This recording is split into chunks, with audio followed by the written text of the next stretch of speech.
jadi.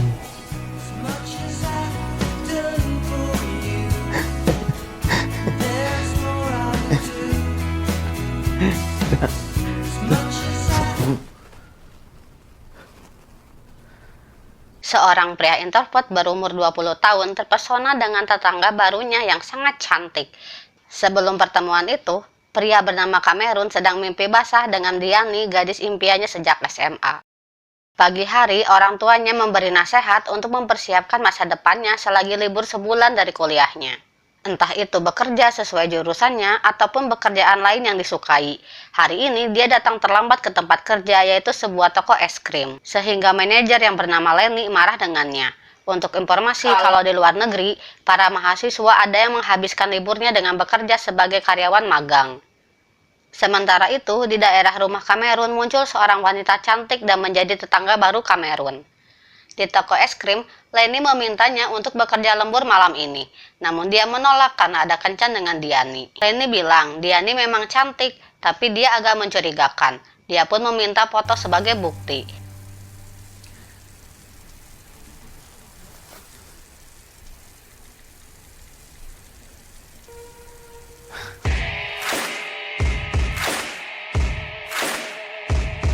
Oh, yeah. What are you looking at? Nothing. You taking pictures of Diane? No, I wasn't. I saw you. You're a perv. Whoa, hey. Setelah sampai di rumah, Cameron mengintip pemandangan luar biasa dari luar jendela. Yaitu tetangga barunya yang sedang ganti baju, namun aksinya ketahuan sehingga dia langsung panik.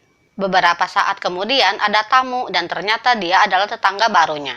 Namun setelah pintu dibuka, yang datang adalah Diani. Cameron menjadi bingung. Diani mengajaknya main keluar. Walaupun begitu, Diani tidak tahu bahwa Cameron menyukainya, dan Diani hanya menganggapnya seorang sahabat. Tak lama, teman mereka yang bernama Martin datang, namun mereka tampak sangat canggung, dan Martin pun langsung pergi. Cameron pun bertanya kenapa, namun Diani belum mau untuk bercerita. Setelah itu, Diani menjelaskan masalahnya dengan Martin, apa yang terjadi saat mereka masih SMA. Saat itu, Diani mengajak kencan Martin di sebuah pesta dan Martin pun menjawab iya. Namun tanpa diduga, Martin tak pernah datang dan sampai sekarang tidak tahu apa penyebabnya. Mendengar hal itu, Cameron bingung meresponnya. Dan tiba-tiba dia melihat tetangganya sedang menatap dan dia langsung masuk ke rumah. Saat di kamar, dia kembali melihat tetangganya yang sedang menatap ke arahnya. Dalam bingung, dia dikejutkan dengan wanita di belakangnya. Dan itu tetangganya yang tiba-tiba berpindah ke kamarnya. Watching me undress? No. No? No. I kinda did. Wanita itu memarahinya karena sudah mengintip. Dia pun langsung meminta maaf. Namun si wanita tetap nggak mau pergi dan memintanya untuk mengantar ke sebuah tempat sebagai bentuk hukuman. Sempat menolak dengan alasan tak bisa menyetir mobil, namun karena diancam soal pengintipan pada orang tuanya, dia pun mengiyahkan. Setelah itu, mereka sampai di sebuah pabrik, dan wanita yang bernama Victoria itu menyita kunci mobil agar Cameron tidak pulang duluan. Dia pun melihat seorang pria mempersilahkan Victoria masuk, namun dia kaget saat melihat kondisi pria itu. Help me! Help me! Help me! Help me!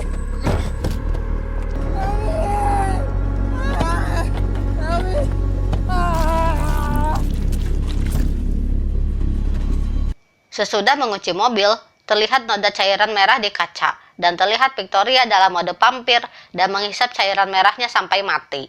Dalam perjalanan, Cameron marah dengan kelakuan Victoria, namun dengan senyuman dia mengancam akan melakukan hal yang sama jika Cameron menolak perintahnya. Namun saat itu, Victoria mengancam lagi kalau besok Cameron harus mengantarnya lagi dan mereka pun berciuman. Esoknya si ayah memanggil dan menanyakan soal noda cairan merah yang ada di mobil. Tanpa diduga, Victoria datang. Dia mengenalkan dirinya sebagai tetangga baru dan membuat cerita bohong tentang noda cairan merah itu. Dia bilang kalau semalam ada rusa yang menabrak mobilnya, sehingga hewan itu terkapar, namun akhirnya dia bangun dan pergi. Ayah pun percaya dengan cerita itu.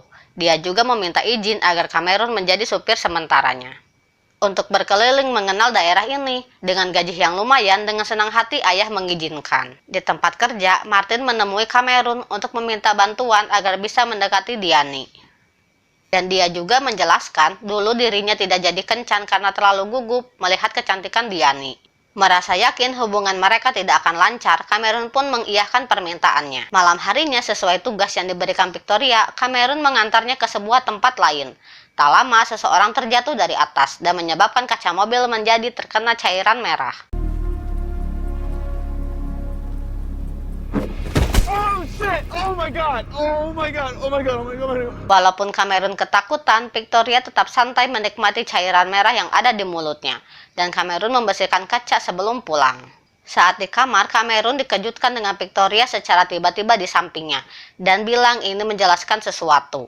Dia bilang bahwa dia merupakan seorang vampir yang berumur 247 tahun dan sekelompok vampir lain membunuh pria yang dia cintai pada tahun 1980. Karena menolak masuk kelompok tersebut, karena hal itu Victoria memutuskan memburu semua anggota dari kelompok tersebut. Mendengar korban kemarin bukan manusia, Cameron pun tersenyum dan bertambah semangat karena merasa seperti di dalam film. Lalu Victoria pamit untuk pulang. Esoknya Martin datang ke kamar dan meminta bantuan selanjutnya dalam mendekati Diani.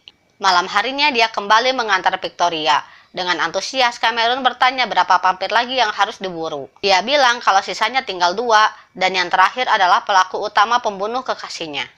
Saat di TKP, Cameron ikut masuk ke dalam, dan akhirnya Victoria menemukan targetnya. Dia sedang bekerja sebagai satpam, dan pria tua itu menyadari kalau dia sedang diincar.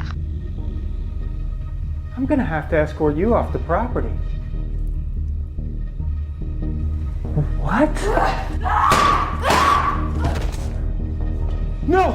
Karena vampir tua itu mengeluarkan pistol, Cameron mencoba menolong Victoria, sehingga dia dijadikan sasaran tembak, sampai dia terkapar di lantai. Untungnya setelah Victoria berhasil mengalahkannya, Cameron bangun dan berkata kalau dirinya hanya berpura-pura mati, agar Victoria bisa menyerangnya. Namun Victoria marah dan menjelaskan aksi tadi sangat bisa membuat Cameron terbunuh. Dan bilang kalau aku adalah vampir yang memiliki kekuatan super sementara kamu bukan. Setelah itu, Cameron meminta izin untuk besok libur karena dia akan menemani Martin yang mau kencan dengan Diani. Esoknya di tempat kerja, teman kerjanya bernama Lisa mengajak Cameron ke sebuah konser. Namun dia tidak menyadari bahwa Lisa menyukainya. Sesuai janji, sorenya mereka pergi kencan pertama dan dia menjadi penyambung di antara mereka. Saat Cameron akan pergi, namun mereka mencegahnya karena tidak ingin merasa canggung. Diani pun akan pergi ke toilet, dan tak lama kemudian Victoria datang untuk membantu Cameron yang dari tadi ingin pergi. Setelah berhasil keluar, Victoria menanyakan soal gadis yang pergi ke toilet. Cameron jujur tentang Diani. Saat ditanya kenapa mau membantu Martin dengan percaya diri, dia menjawab Diani pasti akan menolak. Setelah berkeliling bersama, Cameron berhenti untuk menunjukkan tempat kerjanya dan melihat 2 orang yang selalu membulinya. Victoria berniat agar mereka tidak lagi membuli Cameron. Dia turun dan mengaku kepada mereka kalau aku adalah pacar Cameron. Namun mereka masih mengintimidasi Cameron dan Victoria mengajak baku hantam agar masalah berakhir hari ini. No. No. I didn't say anything. Walaupun terjatuh beberapa kali, Cameron akhirnya menang setelah mendapatkan saran dari Victoria. Dia menyuruhnya untuk menghantam rusuk cat berkali-kali.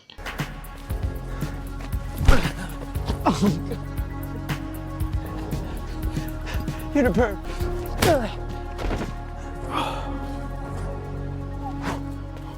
Oh God. Karena kemenangan itu, Victoria meminta mereka untuk jangan lagi membuli Cameron. Dalam perjalanan pulang, Cameron merasakan sakit di tangannya.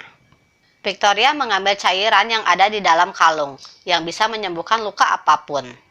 Dan dia panik saat tahu bahwa cairan itu adalah cairan merahnya Victoria, dan mengira bahwa dia akan menjadi seorang vampir. Saat tubuhnya pulih dengan cepat, cairan itu memiliki efek samping, yaitu menaikkan hasratnya Cameron, sehingga saat di kamar, dia mencoba mengeluarkannya sambil membayangkan tubuh Diani. Tiba-tiba Victoria datang dan berbisik kalau dirinya siap untuk menampung, dan mereka pun tidak bisa menolak. You know what I mean? Namun saat itu ayahnya masuk, dan kemudian ayahnya meminta maaf kepada mereka karena sudah mengganggu. Hal itu membuat Cameron menghentikan aksinya, dan bilang bahwa hatinya hanya milik Diani. Esok harinya, Martin kecewa dengan Cameron, yang kemarin pergi, sehingga kencan hancur, mereka pun canggung. Dia menjawab kalau mungkin saja hubungan kalian memang tidak bisa dilanjutkan dan dia pergi bekerja. Di tempat lain, Victoria menemui Diani yang sedang bekerja. Saat jam istirahat, Cameron cerita dengan Lisa mengenai Martin dan Diani. Dia berpikir bahwa dia bisa membantu orang lain untuk bahagia, sementara dia lupa untuk bahagia. Mendengar hal itu, Lisa kembali mengajaknya ke sebuah konser nanti malam, dan tanpa diduga dia mengiyakan ajakannya. Saat malam akan bertemu Lisa, dia terkejut dengan adanya mobil Diani yang sedang bertamu ke rumah Victoria. Dia yang penasaran pun mengintip. Dia melihat mereka sudah akrab, dan bukan hanya itu, mereka pun les biola di kamar Victoria. Karena kejadian itu, Cameron lupa dengan janjinya kepada Lisa. Lisa pun merasa kecewa karena berada sendirian di sana. Saat Diani pulang, Victoria datang dan merasa bahagia karena rencananya membuat Cameron cemburu berhasil. Tanpa diduga, Cameron marah dan tidak mau mengantarnya lagi. Victoria yang balik marah mengancam akan menghabisinya jika dia tidak mengantarnya. Menyadari masalah ini harus segera dibereskan, dengan serius dia akan menjodohkan Martin dengan Diani, agar Diani tidak akan lagi berhubungan dengan Victoria. Agar semuanya lancar, dia pun resign dari tempat kerjanya. Namun tiba-tiba Lisa memukulnya karena sudah menahan emosi dari kemarin. Di rumah, ibunya membelikan HP baru yang dia gunakan untuk membantu Martin. Saat menjalankan rencananya, Diani akhirnya luluh karena perkataannya yang romantis. Mereka pergi ke taman kota. Setelah itu, tanpa diduga, Cameron cemburu dan ingin menghentikan keduanya. Namun saat berada di sana, Diani berbisik ke earphone Martin untuk Cameron dengan berkata bahwa Martin sudah dia dapatkan. Dan dia membuang earphone tersebut, dan tanpa diduga ternyata Diani selama ini adalah vampir. Saat kabur ke tempat kerja untuk memastikan keamanan Lisa, Diani menemuinya dan menunjukkan kalau Martin masih hidup sambil memberikan alasannya menggigit. Karena Martin sangat ingin kekuatan besar, dengan ikhlas dia menularkan kemampuannya agar Martin lebih percaya diri dalam bersosialisasi. Cameron yang kecewa tentang Diani, dia meminta maaf dengan alasan bahwa dia takut pergi menjauh saat tahu identitasnya. Dikarenakan umurnya sudah ratusan tahun, Diani bilang bahwa semua pria yang menjadi kekasihnya menua dan mati sehingga dia tak menjadikan Cameron sebagai kekasihnya. Saat itu Lenny mendengarkan percakapan mereka dan melihat mereka berciuman. Saat berada di kamar, Victoria muncul dan bilang hal yang mengejutkan, kalau ternyata Diani adalah buronan vampir yang terakhir. Dengan kata lain, Diani adalah pelaku utama pembunuh kekasihnya. Karena kedekatan mereka, Victoria sengaja mendekatinya agar Diani terpancing sehingga mudah untuk dihabisi. Dengan kemampuan vampirnya, Diani datang dengan merasakan Cameron dalam bahaya. Saat itu, Lenny yang masih membuntuti muncul dan mengancam akan memberitahu semua warga kalau Diani adalah seorang vampir. Tanpa pikir panjang, Diani langsung menggigitnya dan kemudian masuk ke rumah Cameron. Tak lama kemudian, Victoria menyerang Diani menggunakan pedang khusus. Tanpa mendengar penjelasan Diani, pertarungan sengit pun terjadi. And you cursed my life. You know the whole story.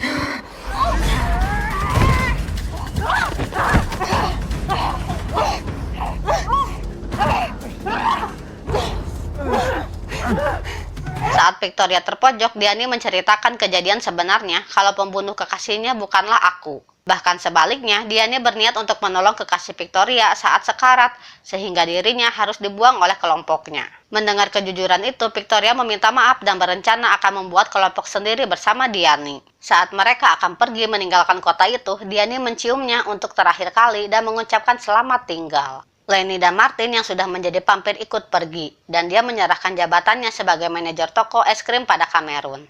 Dan memintanya bekerja sama dengan Lisa. Esoknya Cameron menemui Lisa untuk meminta maaf. Dan dia menceritakan semua kejadiannya dengan tidak percaya, namun dia tetap memaafkan Cameron. Dan mereka memulai hari untuk menjalankan toko es krim bersama.